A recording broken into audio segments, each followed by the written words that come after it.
কাগজে কাগজে ভর্তি বিছানা। কাবার্ড থেকে পুরাতন ফাইলপত্র ঘেটে অপ্রয়োজনীয় ফাইলগুলো আলাদা করছে নির্ভয়।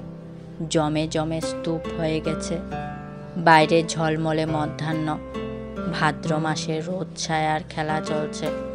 এখনই নীল মেঘ, আবার বিকেলেই ঘনালি জলধারা নামবে বলে। বর্ষা বিদায় নিল আজ অনেক দিন, তবু যেন তার রেশটা রয়ে গেছে। রাত্রি ঘুমাচ্ছে বিছানার মাঝখানটায়। ছুটির দিন, শুক্রবার। দুপুরের খাওয়া দাওয়া হয়নি এখনো। 12টার মধ্যে রান্না শেষ করে ঘুম দিয়েছিল রাত্রি, এখনো ওঠেনি। মাঝে মধ্যেই ঝিমাতে দেখে আজকাল। নিশাদ বাড়িতে বেড়াতে এসেছে 3 দিন হলো, সেও নিজের ঘরেই ঘুম।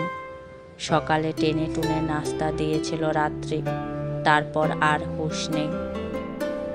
অলস সময়। নির্ভয় কাবার্ড সাফাই করে খালি করলো অনেকটা। 2 বছর আগের ফাইলও জমিয়ে রাখা ছিল, কোনো কাজ নেই এগুলোর, ফেলে দেবে।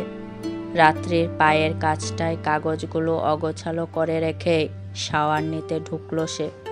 বের হলো যখন, তখন প্রায় অর্ধশত বা তারও বেশি কাগজের নৌকায় ডুবছে বিছানা। নির্ভয় তবদা খেয়ে দাঁড়িয়ে রইল কিছুক্ষণ। এলোমেলো চুলের গোছা একটু পরপর কানে গুজতে গুজতে মনোযোগ সহকারে নৌকার সংখ্যা বৃদ্ধি করতে ব্যস্ত রাত্রি।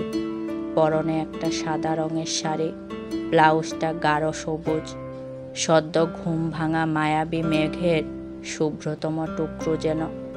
ব্লাউজটায় গোলাপ পাতার সবুজের ছোঁয়া। আস্ত এক প্রকৃতি কন্যা। কি করছো রাত? রাত্রি মুখ তুলে তাকালো। কপাল ভরে চুলের গোছা এক পাশ ঢেকে দিল সঙ্গে সঙ্গেই। কাগজ ভাঁজ করা থামিয়ে চুল সরালো সে। নির্ভয়ের উদাম গা, টাওয়াল দিয়ে ভেজা চুল মুছছে। শ্যামবর্ণের বলিষ্ঠ দেহের রোমশ বুকে আরও একবার প্রেমে পড়ল রাত্রি। চোখ নামিয়ে বলল, আপনি ভালো করে মাথা মুছবেন, ভোররাতে আপনার জ্বর এসেছিল। নির্ভয় ব্রু কুঁচকে বলল, জ্বর এসেছিল? কই? জ্বর কি এভাবে দেখা যায় নাকি? আমি ছুঁয়ে দেখেছিলাম, গা গরম ছিল। নির্ভয় টাওয়াল রাখলো। আয়নার সামনে গিয়ে হাত দিয়ে আলগা জল ঝেড়ে নিল।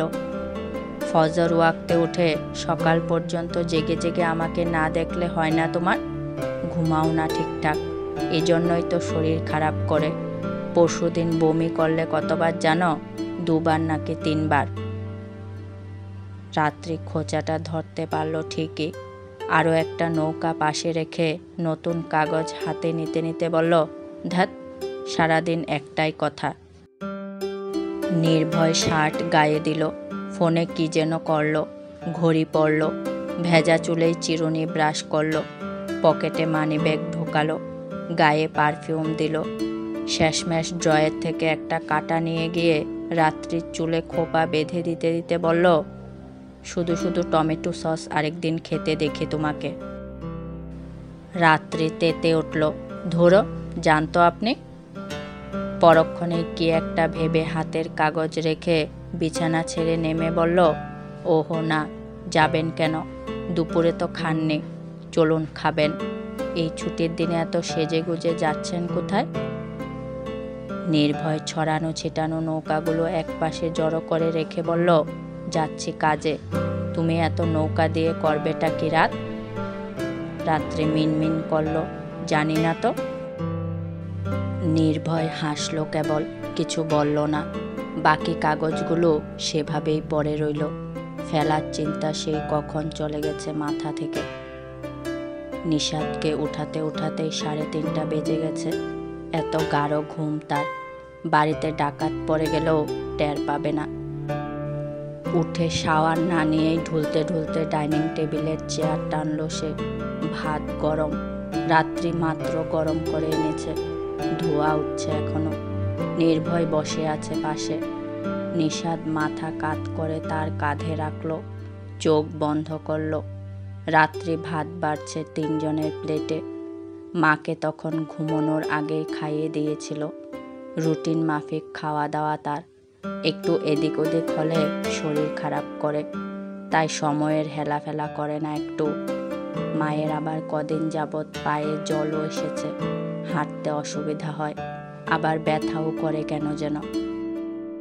ভাইয়ারে, স্বপ্নে তিনটা পরীর মতো মেয়ে আমাকে খাইয়ে দিচ্ছিল। পরীর মতো না, পরীই মনে হয়। ডানা ছিল না শুধু, একজন আপেলের টুকরো, আরেকজন লাল আঙুর, আরেকজন কি জানি একটা, নাম জানি না। তারপর হঠাৎই ভূমিকম্প হলো। আর ভূমিকম্পটা ঘটালো কে জানিস? এই যে তোর বউ, আমার ভাবি। চোখ খুলে হাতের তর্জনী সোজা রাত্রির দিকে তাক করে বলল নিশাদ। রাত্রি হেসে ফেলল।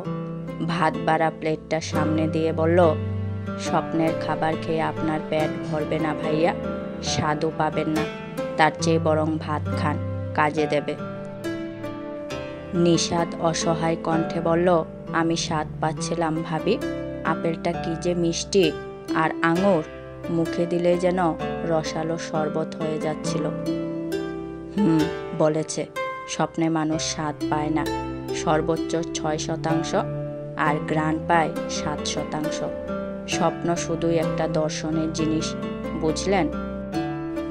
নিশাদ কাঁধ থেকে মাথা উঠিয়ে ভাতে হাত রাখল, চোখ ছোট ছোট করে বলল, আপনি তো জলজ্যান্ত গুগল ভাবি। খাওয়া দাওয়া হলো তাড়াতাড়ি। নির্ভয় বেরিয়ে গেল কাজে, বলে গেল রাত হয়ে যাবে ফিরতে ফিরতে। রাত্রি সব গুছিয়ে রাখল। নিশাদ ঘরে গিয়ে আবার শুয়েছে। রুবিনাও ঘুমে তখন। রান্নাঘরে ভ্যাপসা গরম, চায়ের জল ফুটছে টকবক করে। চপিং বোর্ডে চিকন চিকন করে আলু কাটছে রাত্রি। উদ্দেশ্য তেলে ভেজে ফ্রেঞ্চ ফ্রাই করা। কপালে ঘাম ছুটে গেছে চুলার আঁচে। হাতটা কেমন কেঁপে যাচ্ছে বারবার। ছুরি দিয়ে কয়েকবার বৃদ্ধাঙ্গুল প্রায় কেটেই ফেলেছিল। অদ্ভুত তো, তার তো কখনো এমন হয় না। ঝলমলে রেস্টুরেন্টে বসে অফিসের মিটিং করছে নির্ভয়।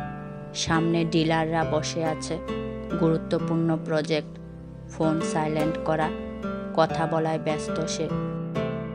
ভাবি ভাবি বলে চিল্লাতে চিল্লাতে রুম থেকে বের হলো নিশাদ। রোজ এই সময় চা দিয়ে যায় রাত্রি, আজ দিল না কেন? রান্নাঘরে কোনো সারা শব্দও পাচ্ছে না। ডাকছে তবু উত্তর দিচ্ছে না। বুকে হঠাৎই ধুকপুকানি শুরু হলো।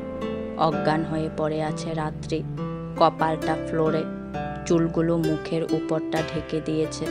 চায়ের জল শুকিয়ে গেছে, পাতিল পুড়ে যাচ্ছে। ছুরিটা কিছুটা দূরে ছিটকে পড়ে আছে ফ্লোরে। নিশাদ চুলাটা নেভালো। দ্রুত ফ্লোরে বসে মাথাটা কোলে তুলে নিল। চুল সরালো। কপালের কোণ ফেটে রক্ত বেরিয়ে গেছে।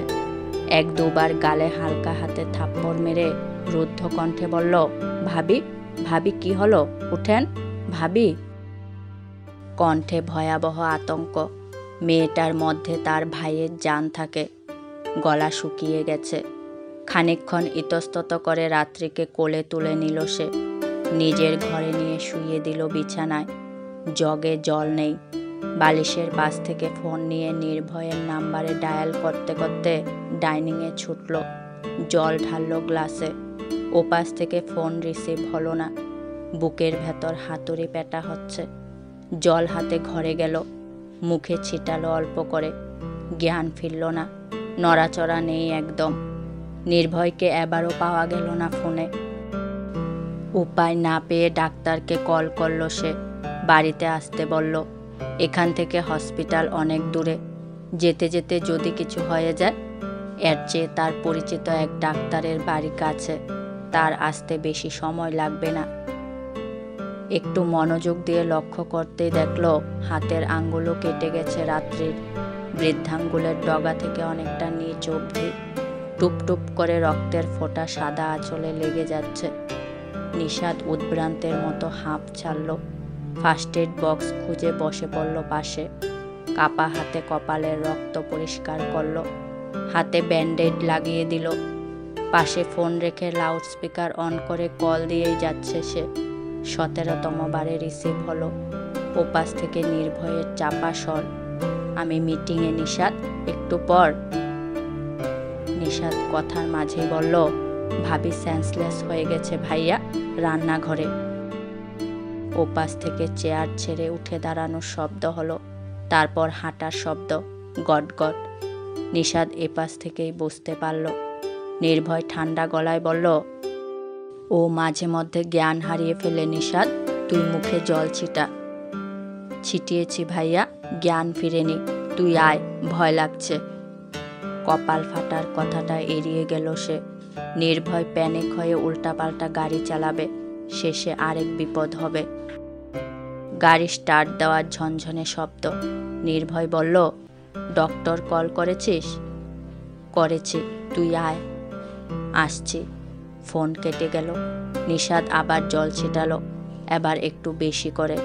চোখ মুখ ভিজে গেছে জলে, পাপড়িগুলো নড়ল একটু, বাম হাতের তর্জনী কাঁপল।